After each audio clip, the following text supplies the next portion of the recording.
presenting our presentation on Bob Dylan. I and Pooja will present this presentation. These are the members which have collaboratively worked to prepare this presentation. So let us start with the biography of Bob Dylan. These are some important points. Introduction, biography, major themes of his writing, Bob Dylan and the dialectic of enlightenment, critical lyricist in the age of high capitalism. This is a research article by Tony Fluxman. Then we'll discuss genre, important, and his his liking instruments, his writing style, award and achievements, notable works, and then we'll compare Dylan and Woolsey, the writing style of both these lyricists, and then we'll conclude it. I will deal with the first half of the presentation, and then it will be taken over by Pooja. So let us first discuss the biography of Bob Dylan. His original name was Robert Allen Zimmerman, and he was born on 24th May 1941 in Duluth, Minnesota, US. He grew up in the city of Hibbing. As a teenager, he played in various bands, and with time, his interest in music was deepened, and with a particular passion for American folk music and blues. Blues is a literary style and which deals with spirituality and work song, normal day-to-day work song. One of his idol was the folk singer Woody Guthrie.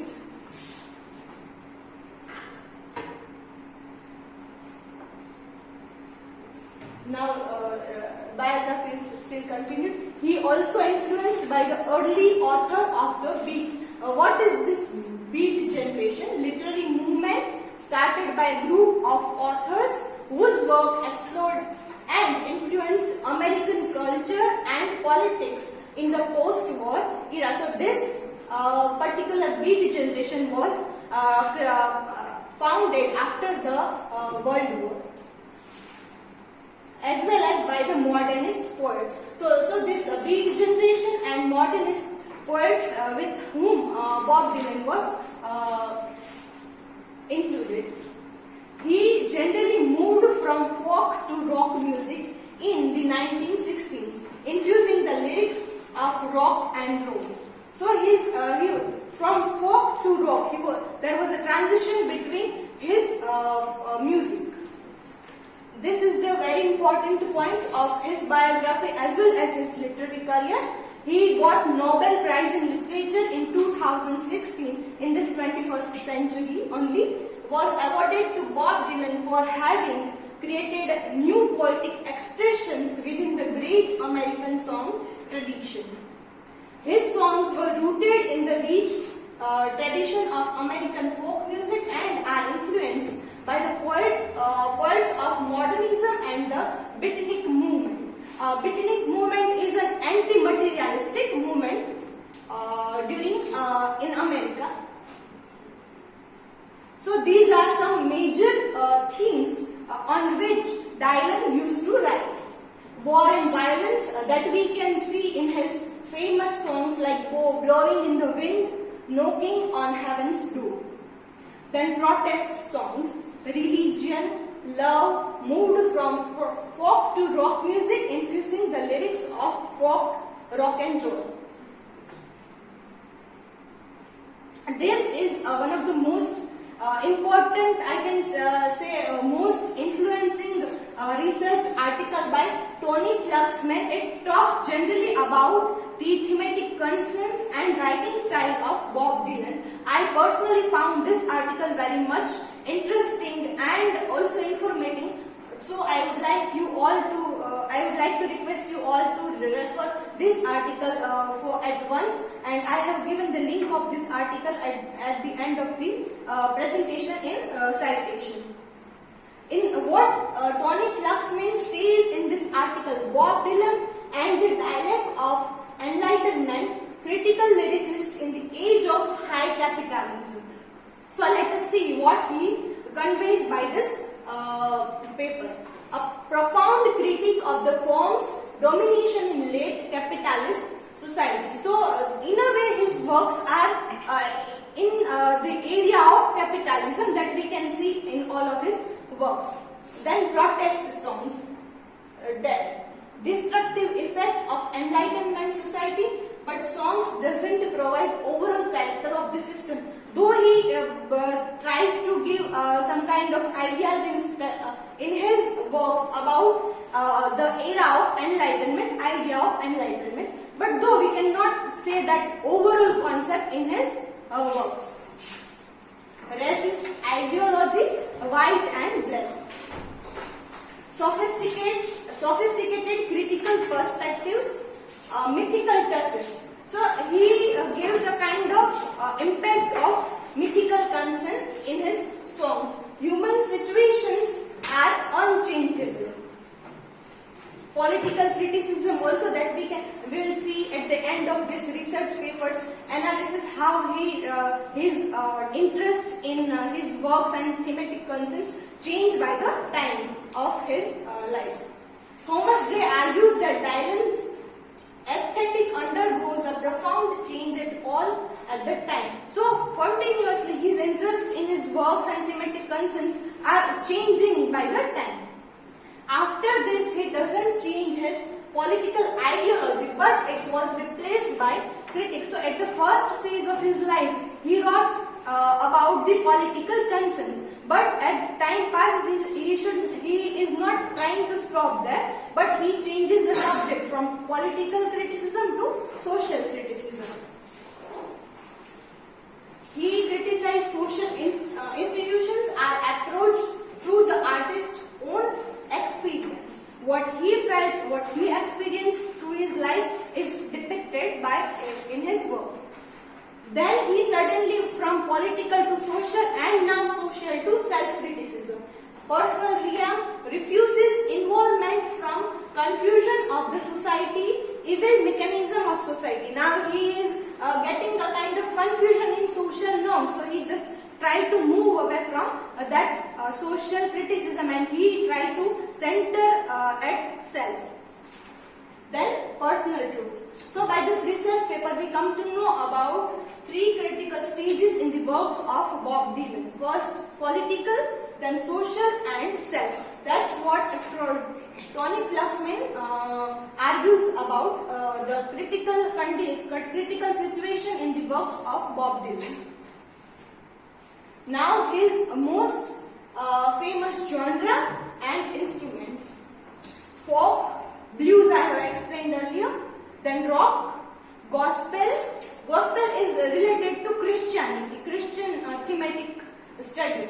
Then country songs, traditional pop and jazz. Jazz is like instrument which is played by a mouth, with the help of lips and a mouth. His famous instruments are vocal, guitar, harmonica. Harmonica is also like that instrument, and keyboards. In this GIF you can see the harmonica instrument. His writing style is known for its verbal dexterity with social commentary and adept handling of metaphor and rhyme. This dexterity means his verbal skill, how to deliver all that. He was dominated by his verbal skills.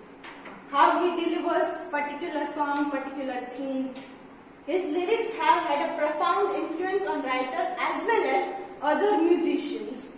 Allen Ginsberg, on first hearing Dylan's music, wrote, "I heard hard rain and wet." So she was completely fan of that Bob Dylan. He used a simple rhyming scheme that we can see in his songs. He is famous for his poetry and folk music. So this is all about my part. Now I would like to call Pooja for take over the other part of the presentation. Thank you.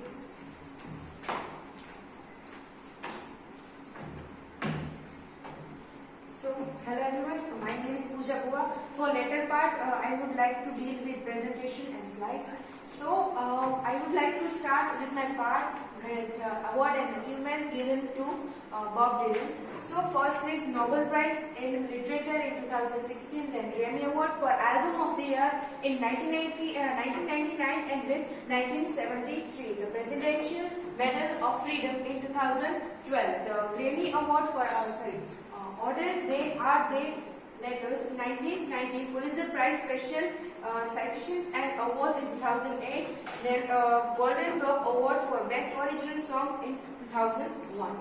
Now other awards given to him, like Academy Award for Best Original Song in 2001, then Kennedy Center Honors in 1997, other Grammy Awards, then Quill Award for Biography in 2005, and Emmy Awards for Best Songwriter in 1976. Now, he wrote so many famous songs and notable works like Another Side of Bob Dylan, Before the Flood, Blonde and Blonde, Blood on the Tracks, and others.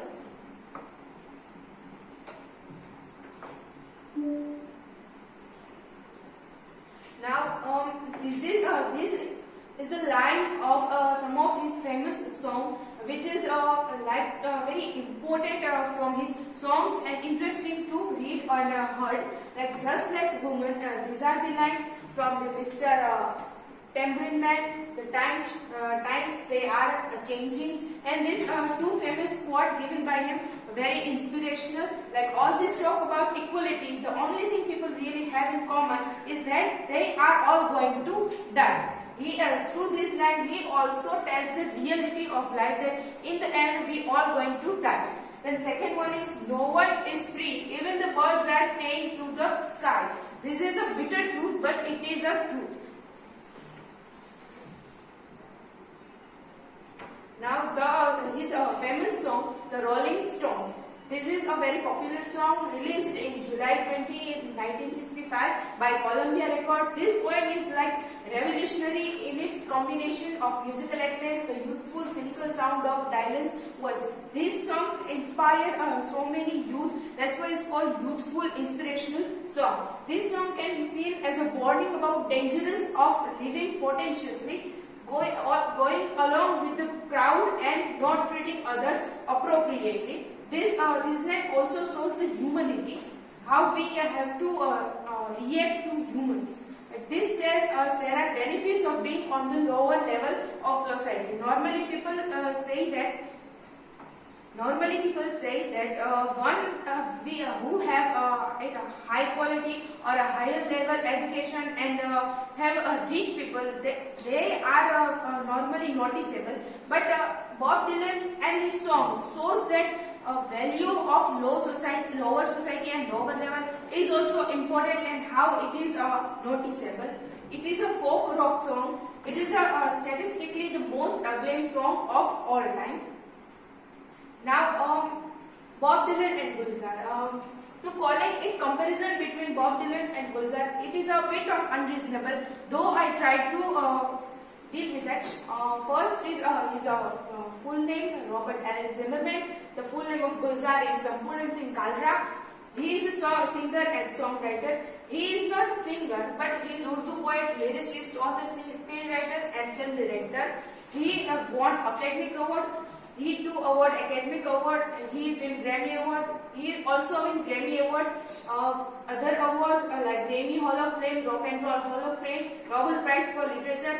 He won Sahitya Akademi Award, the Padma Bhushan and Dada Saheb Phalke Award, which is very noticeable in Indian literature. Now he has a style of simple rhymes, AB in his song. The other very famous and his most lovely style of writing is the Woody Guthrie tradition. Now, what is Woody Guthrie tradition? So, Woody Guthrie was also an American singer who used to write in a traditional ballad, traditional folk ballads. He also used that style in his songs and wrote ballads. And then he used Triveni style of stanza. Gulzar used to write in Triveni style of stanza. Triveni with the name, we say that this is a 3-line stanza, but the theory says that this stanza has 4 lines, but the third one is a space, and that connected with the fourth line, so it is not noticeable, but it is there. So it is Trivedi style of stanza. The songs, important songs we already seen, Blowing in the Wind and The Hard Rains Have Gone Fall. These two songs of him inspired youth, and some have some kind of a bit of political influence is there. But what he wrote, Tujhse Naraz Nahi Zindi, I choose this song because this song is an inspiration for a life. It has a truth of life. I would like to call two lines from this song, like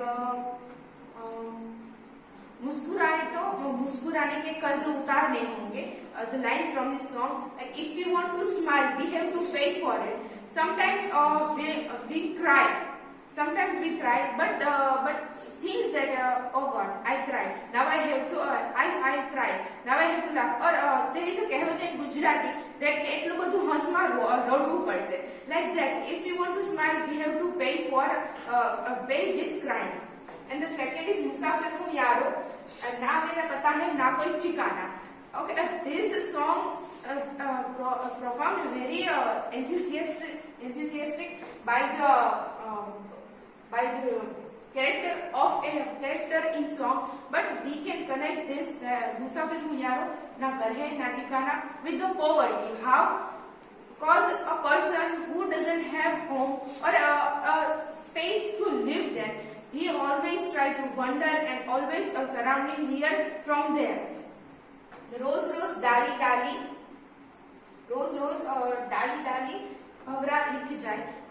This song has I like to connect this song with life, that if one believe in fate, that fate always, like there is a thing that in our, like છઠ્ઠી ના દિવસે વિધાતા લેખ લખે છે, એવી રીતના fate wrote every day what in our life going to have in future. This song is from the movie Angur, and Angur movie based on Shakespeare's Comedy of Errors.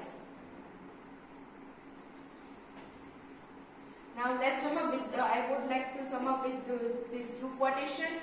These two, Tom Petty and Neil Young was an influencer of Bob Dylan, influenced by Bob Dylan. He influenced my songwriting. Of course, he influenced everybody's songwriting. Bob Dylan, I'll never be Bob Dylan. He's the master. If I would like to be anyone, it's him. Now this is blog citation and the link of article which Tushali explained. So thank you.